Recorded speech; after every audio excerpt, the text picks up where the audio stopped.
If your indoor plants are showing signs of poor growth or they look like they're jumping out of their pots, then it might be time to repot them. I want to give this peace lily a little bit more room to grow, so I'm just starting by cutting off any of that manky or diseased looking foliage. Then we can take it out of its pot and just shake off any of that old potting mix.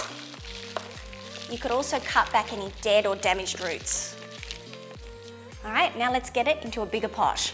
I'm just going to start by putting a bit of potting mix into the base of our pot, because what I want to do is plant that peace lily at the same level as it was in the original container, so about there.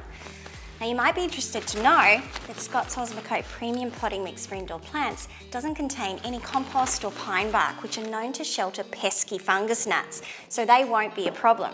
What it does contain is the right combination of Scott's Coir, sphagnum peat and perlite, which provide the perfect foundation for healthy indoor plant growth.